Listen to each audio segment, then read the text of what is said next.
students, today we are going to complete lesson 5 of geography industries.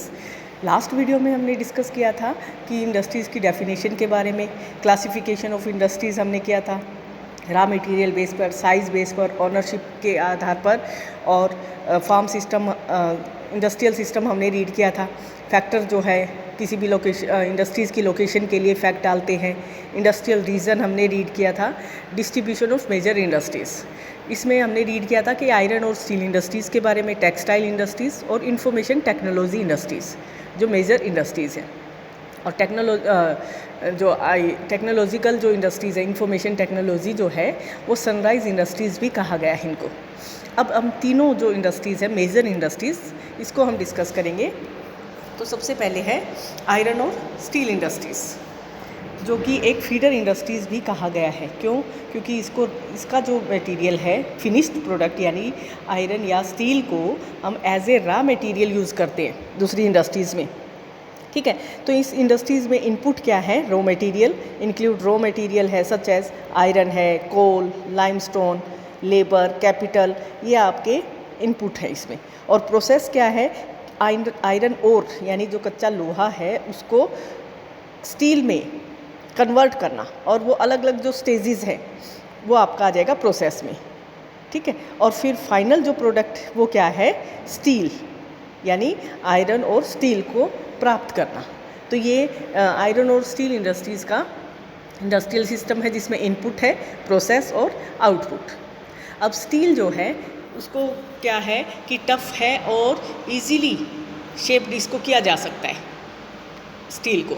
अब इसमें देखिए figure में भी दिया हुआ है मैन्युफैक्चरिंग ऑफ स्टील कैसे है। 8 ton of coal plus 4 tons of iron ore plus 1 ton of limestone and equal 1 ton of steel, यानी किस तरह से ये स्टील बनता है। स्टील को टफ और इजीली शेप्ड भी किया जा सकता है। इसको कट करके इसकी वायर बनाई जाती है। इसमें स्पेशली एलॉय जो है steel can be made by adding small amount of other metals. Steel में जैसे एल्युमिनियम है, निकल है, कॉपर है, इनको ऐड करके स्टील को बनाया जाता है। Alloy give steel unusual hardness, toughness, यानी एलॉयज जो है कि स्टील को हार्ड भी बनाता है, टफ भी बनाता है, और रेसिस्ट रस्ट यानी जंग से भी बचाता है इसको। अब स्टील जो है इसको क्या कहा गया है? Backbone of the modern industries, क्योंकि everything we use is either made of iron और स्टील। कि जो भी इंडस्ट्रीज़ का मतलब बैकबोन क्यों कहा गया है? क्योंकि कोई भी इंडस्ट्रीज़ है, चाहे वो कॉटन की है, टेक्सटाइल की है, शुगर मिल है, या और कोई भी इंडस्ट्रीज़ है, तो उसमें क्या है, कोई भी जो मशीन है, टूल्स है, इक्विपमेंट्स हैं, वो सारे किससे बनते हैं? या तो स्टील से या आयरन से। जैसे शिप का है, ट्रेन है, ट्रक्स है, ऑटोमोबाइल्स है, ये सारी, और सेफ्टी पिन तक भी या नीडल जो है वो भी स्टील से ही बनती है। तो इसीलिए इसको, स्टील को हम backbone of the modern industries भी कहा जाता है। क्योंकि माइन जो है ड्रिल करते हैं ऑयल वेल से, या मिनरल्स जो माइन करते हैं वो उसमें भी स्टील इक्विपमेंट्स यूज़ करते हैं। ठीक है, तो जो फार्म के मशीन्स हैं, यानी खेतों में जो भी काम करते हैं मशीनरी है, वो भी स्टील से ही बनती है। इसीलिए इसको backbone of the modern industry कहा गया है। अब 1800 AD की अगर हम बात करें, उस समय यानी इंडिया में किस तरह से आयरन और स्टील इंडस्ट्रीज़ जो इस्टेब्लिश हुई थी, और इसमें जो मटेरियल क्या चाहिए, कि जैसे पहले भी हमने रीड किया था, रॉ मटेरियल है, पावर का है, वाटर का है, रॉ मटेरियल है, और लेबर का है। ठीक है, तो ये सारी चीज़ें किसी भी इंडस्ट्रीज़ को लोकेट करने में बहुत इंपॉर्टेंट रोल प्ले करती हैं। 1950 में आयरन और स्टील इंडस्ट्रीज़ जो थी लार्ज एरिया में, कहाँ पर? सी पोर्ट के नियर जो थी वो वहाँ पर लोकेट हुई, क्योंकि एक तो वाटर अवेलेबिलिटी का, और दूसरा एक्सपोर्ट और इंपोर्ट का जो है वो भी सीज रूट के ज़रिए ही किया जा सकता है। अब इसमें की जो है एडवांटेजेस क्या होंगी किसी भी इंडस्ट्रीज़ को इस्टेब्लिश करने के लिए, कि वहाँ रॉ मटेरियल इजीली अवेलेबल हो, चीप लेबर है, ट्रांसपोर्ट है या मार्केट है। ये सारी चीज़ें जहाँ भी होंगी वहीं पर उसी रॉ मटेरियल से रिलेटेड जो इंडस्ट्रीज़ है वो इस्टेब्लिश कर सकते हैं। अब इंडिया के जो इम्पोर्टेंट स्टील प्रोड्यूसिंग सेंटर कौन कौन से हैं? भिलाई है, दुर्गापुर है, बर्नपुर है, जमशेदपुर, राउरकेला, बोकारो, और ये कौन से 4 स्टेट में है? वेस्ट बंगाल, झारखंड, उड़ीसा और छत्तीसगढ़। ये आपका एक्स्ट्रा क्वेश्चन भी बनेगा कि इंडिया के इम्पोर्टेंट स्टील प्रोड्यूसिंग सेंटर किन स्टेट में हैं और कौन कौन से हैं। इसके अलावा भद्रावती और विजयनगर जो कर्नाटक का या आंध्र प्रदेश में है, सेलम जो तमिलनाडु में है, ये भी इम्पोर्टेंट स्टील प्रोड्यूसिंग सेंटर है। उसके बाद हम रीड करेंगे जमशेदपुर के बारे में, जो हमने हिस्ट्री में 6 लेसन रीड किया था। वहाँ भी हमने टिस्को के बारे में रीड किया था। टिस्को प्लांट कैसे लगाया गया था, स्टील प्लांट लगाया गया था, किस तरह से उसमें जो जमशेदपुर को किस तरह से इस्टेब्लिश किया गया था, यानी साक्षी जो जगह थी वहाँ पर सुवर्ण रेखा रिवर के पास ही जो आयरन ओर के जो बाक्साइड जो आयरन ओर जो था रिसोर्सेज वो उन्हें मिले थे, और उसी एरिया पर ही सुवर्ण रेखा जहाँ वाटर अवेलेबिलिटी थी तो आयरन और स्टील प्लांट लगाया गया था। 1907 में साक्षी में लगाया गया था और साक्षी को रीनेम करके जमशेदपुर रखा गया, जो कि हम पहले भी पढ़ चुके हैं। जमशेदजी टाटा, उन्हीं के नाम से ही ये आयरन और स्टील जो इंडस्ट्रीज़ थी, टिस्को जो थी, वो इस्टेब्लिश की गई थी।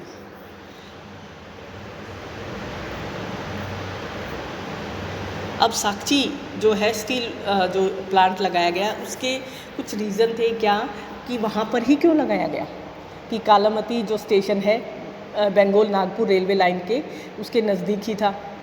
आयरन और कोल या मैग्नीज जो है वो भी इजीली वहीं पर ही इस्टेब्लिश है, कोलकाता में ही, ठीक है। लार्ज मार्केट भी था, और इसीलिए टिस्को जो कोल जो लेता था, झरिया जो कोल फील्ड है वहाँ से उसने लिया, और उड़ीसा में या छत्तीसगढ़ में, यानी वहाँ पर उन्हें जो आयरन ओर था या उससे रिलेटेड जो रॉ मटेरियल चाहिए था वो सारा उसी एरिया में ही इजीली अवेलेबल था। वाटर की भी है या लेबर का भी है, इस वजह से वहाँ पर इसको इस्टेब्लिश किया गया।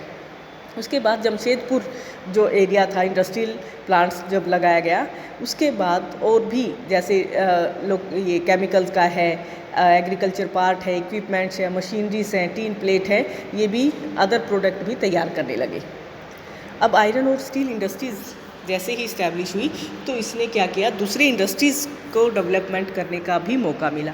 कैसे कि कोई भी स्टील जो आयरन और स्टील इंडस्ट्रीज़ है, यानी वहाँ पर फाइनल प्रोडक्ट क्या होगा, आयरन और स्टील, ठीक है। और किसी भी दूसरी इंडस्ट्रीज़ को इस्टेब्लिश करने के लिए इन्हीं चीज़ों की ही ज़रूरत होगी, ठीक है। तो यहाँ पर यानी आयरन और स्टील इंडस्ट्रीज़ की इस्टेब्लिशमेंट से दूसरी इंडस्ट्रीज़ का है, कॉटन का है, टेक्सटाइल कॉटन है, सिल्क का है, शुगर मिल है, लेदर मेकिंग है, या और भी कुछ इंडस्ट्रीज़ है, उनको आगे बढ़ने का मौका मिला, क्योंकि इंडिया में टिस्को जो है वो इस्टेब्लिश हो चुका था और आयरन और स्टील जो है इंडिया में ही प्रोड्यूस होने लगे थे। उसके बाद हम रीड करेंगे पीट्सबर्ग के बारे में, यानी हमने आयरन और इंडिया का और अमेरिका का, इंडिया का जो मेन आयरन और स्टील प्रोड्यूसिंग सेंटर जमशेदपुर, उसके बारे में डिस्कस किया। अब पीट्सबर्ग के बारे में, जो यूनाइटेड स्टेट ऑफ अमेरिका में है, यूएसए में है, यहाँ भी इस पीट्सबर्ग को भी क्या था कि क्या एडवांटेजेस थी कि रॉ मटेरियल इजीली अवेलेबल था, कोयल का है, आयरन ओर जो इजीली था, मैनियोस्टा जो है वो पीट्सबर्ग से 1500 किलोमीटर के डिस्टेंस पर ही है, और यहाँ पर शिपिंग जो है वो इजीली चीपली भी अवेलेबल था। ग्रेट लेक्स वाटरवेज है यहाँ पर, इस वजह से भी है, ठीक है। ओहियो है, मोनोगोला जो है रिवर्स, वो भी प्रॉपर तरीके से इनको वाटर सप्लाई किया। यानी किसी भी इंडस्ट्रीज़ को इस्टेब्लिश करने के लिए ये चीज़ों की ज़रूरत है, रॉ मटेरियल है, वाटर का है, पावर का है, इजीली अवेलेबल है, मार्केट का है, तो ये चीज़ें भी पीट्सबर्ग में भी इजीली अवेलेबल है। इसीलिए वहाँ भी जो है ये main United state of America का मेन इम्पोर्टेंट स्टील सिटी है, ठीक है। उसके बाद हम रीड करेंगे नेक्स्ट जो है आपका कॉटन टेक्सटाइल इंडस्ट्रीज़। इसके बारे में हम पहले भी 6 लेसन में रीड कर चुके हैं, कई बार डिस्कस किया कि कॉटन टेक्सटाइल जो इंडस्ट्रीज़ है, जिसमें कि वूल, सिल्क, जूट, फ्लैक्स ये यूज़ किए जाते हैं कपड़े बनाने के लिए। और टेक्सटाइल इंडस्ट्रीज़ जो है रॉ मटेरियल बेस पर डिवाइड की गई है। जो फाइबर्स हैं वो रॉ मटेरियल हैं किसी भी इंडस्ट्रीज़ के लिए। जैसे फाइबर भी 2 टाइप्स के हैं, जैसे नेचुरल फाइबर और man made fibre. Natural fibres जो हैं सिल्क, कॉटन है, वूल है, और मैन मेड है जो है नाइलॉन, पॉलिएस्टर, रियोन। तो ये भी आपका एक्स्ट्रा क्वेश्चन बनेगा कि फाइबर्स कितने टाइप के हैं, मैन मेड और नेचुरल जो फाइबर है उनके एग्जाम्पल बताइए। अब उसके बाद हम कॉटन इंडस्ट्रीज़ जो है वर्ल्ड की ओल्डेस्ट इंडस्ट्रीज़ में से ही कही गई है। जब इंग्लैंड में, ब्रिटेन में इंडस्ट्रियल रेवोल्यूशन हुआ तो सबसे पहले कॉटन जो मिल थी, कॉटन टेक्सटाइल, वो इस्टेब्लिश की गई थी।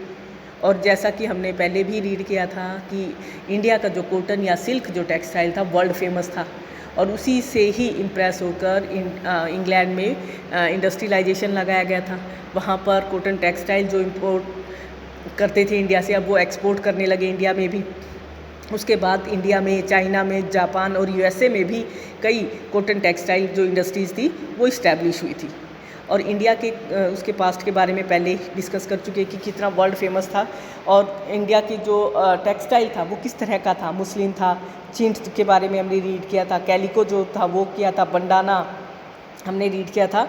तो अलग अलग जो इंडियन टेक्सटाइल के जो नेम दूसरे कंट्रीज़ में रखे गए थे उनके बारे में भी हमने डिस्कस किया था।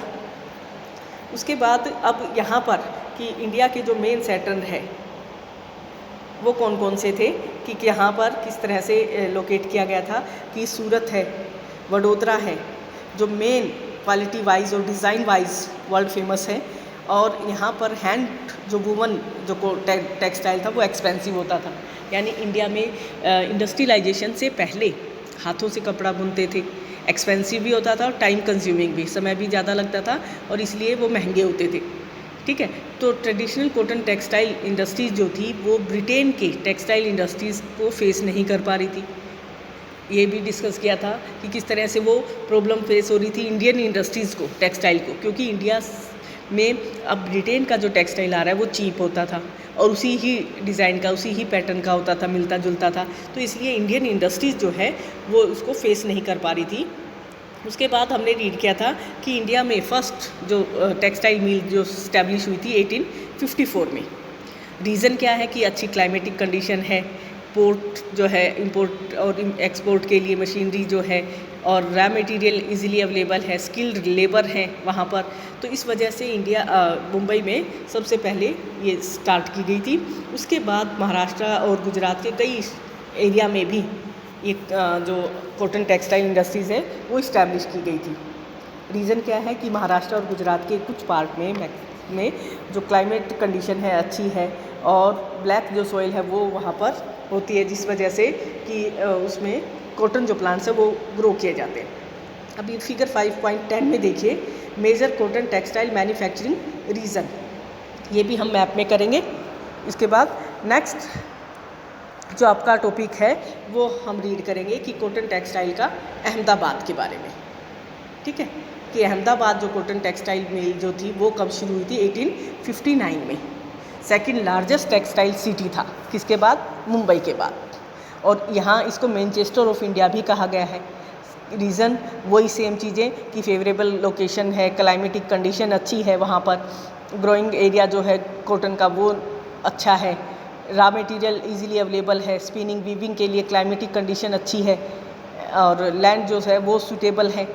गुजरात और महाराष्ट्र के जो स्किल्ड लेबर है वो भी वहाँ पर अच्छे हैं, अच्छे से काम कर सकते हैं।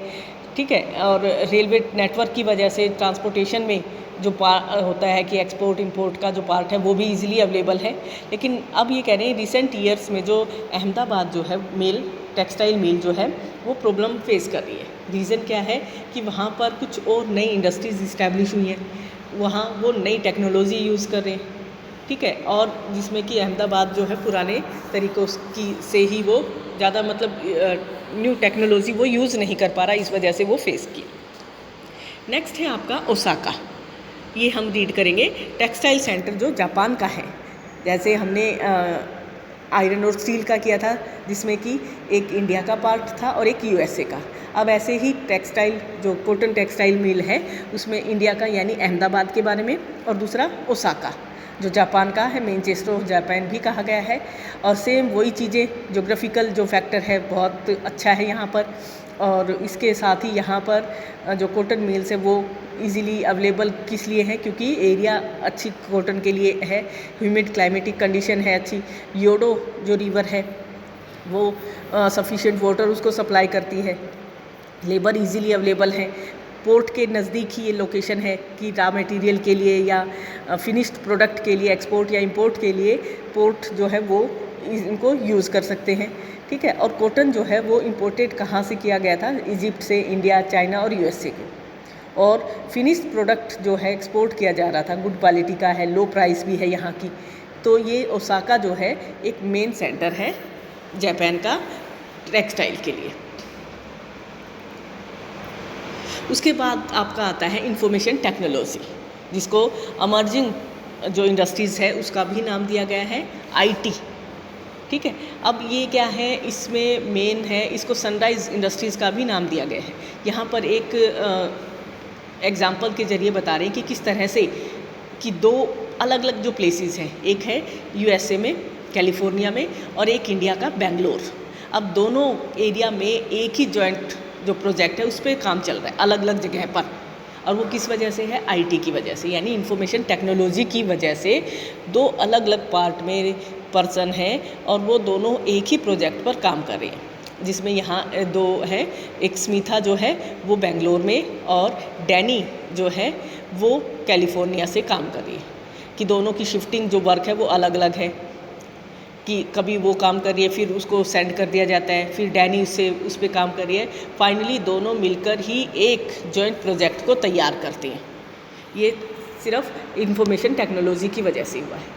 अब information technology industry deal in the storage, processing and distribution of information, कि इन्फॉर्म करना कि किस तरह से स्टोरेज करनी है, क्या प्रोसेस है, किस तरह से इंफॉर्मेशन हमें भेजनी है, तो ये सारा इंफॉर्मेशन टेक्नोलॉजी की वजह से ही है, ठीक है। इसीलिए this industry has become global. कि इसमें क्या है? This is due to a series of technological, political, social, economic events. हर तरह के इवेंट्स को वो कवरेज करता है, बताता है। ग्लोबल जो है यानी आईटी की वजह से, इंफॉर्मेशन टेक्नोलॉजी की वजह से हम वर्ल्ड के किसी भी पार्ट का कोई भी हिस्सा देख सकते हैं, वहाँ इंफॉर्मेशन भेज सकते हैं, फेस टू फेस बात कर सकते हैं। तो ये सारा इंफॉर्मेशन टेक्नोलॉजी की वजह से है। और इनके मेन जो सेंटर हैं वो सिलिकॉन वैली कैलिफोर्निया में है और इंडिया में बेंगलोर में। अब बेंगलोर कहाँ पर है? डेक्कन प्लेट्यू में है। इसको सिलिकॉन प्लेट्यू भी कहा गया है। इसका माइल्ड क्लाइमेटिक कंडीशन है। और सिलिकॉन वैली जो है वो कहाँ पर है? रॉकी माउंटेन, नॉर्थ अमेरिका में, वहाँ पर उसके एरिया के नज़दीक ही है। जो टेम्परेट क्लाइमेटिक कंडीशन है। और दोनों की जो लोकेशन की एडवांटेजेस की वजह से ही वहाँ पर इंफॉर्मेशन टेक्नोलॉजी जो सेंटर है वो मेन बने हैं। अब उसके बाद इंडिया में भी कि कुछ और नए टेक्नोलॉजिकल सेंटर बन रहे हैं, जिसमें कि मुंबई का है, ठीक है। और उसमें और जैसे कि दिल्ली है, हैदराबाद है, चेन्नई है, गुरुग्राम है, पुणे, तिरुवनंतपुरम, कोच्चि और चंडीगढ़। ये भी कई अमर्जिंग टेक्नोलॉजिकल सेंटर इंडिया में बन रहे हैं। इम्पोर्टेंट आईटी इंडस्ट्रीज़ भी कहा गया है इनको, जो इस्टेब्लिश होती जा रही है। अब यहाँ थोड़ा सा एक और एग्जांपल हम रीड करेंगे कि दोनों ही, यानी बेंगलोर में क्या क्लाइमेटिक कंडीशन है, क्या फैसिलिटीज़ है जिसकी वजह से वहाँ आईटी सेंटर हुआ, और कैलिफोर्निया में। अब बेंगलोर में क्या है कि इंडस्ट्रियल लार्ज एजुकेशनल इंस्टीट्यूशन ज़्यादा है, आईटी कॉलेजेस ज़्यादा हैं, डस्ट फ्री एनवायरनमेंट है, रहने का एक खर्चा जो है वो भी कम है। स्टेट गवर्नमेंट जो है कर्नाटका ने उसको अनाउंस किया है 1992 में, ठीक है। और सिटी जो लार्जेस्ट है, स्किल्ड लेबर है, वर्किंग जो एक्सपीरियंस है वो ज़्यादा अच्छा है।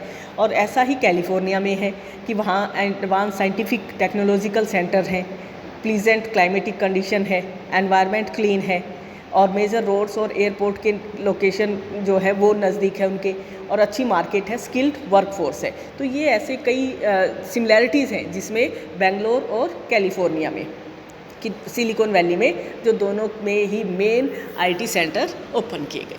ये आपका लेसन था इंडस्ट्रीज़ जो हमने डिस्कस किया। अब एक बार समरी है, जो मेन पॉइंट है हमने क्या क्या इसमें डिस्कस किए थे। सेकेंडरी एक्टिविटीज़ यानी इंडस्ट्रीज़ की डेफिनेशन के बारे में, क्लासिफिकेशन ऑफ इंडस्ट्रीज़ हमने रीड किया, और उसके बाद इंडस्ट्रियल सिस्टम था, मेजर इंडस्ट्रीज़ है, कौन से फैक्टर इफेक्ट करते हैं इंडस्ट्रीज़ को।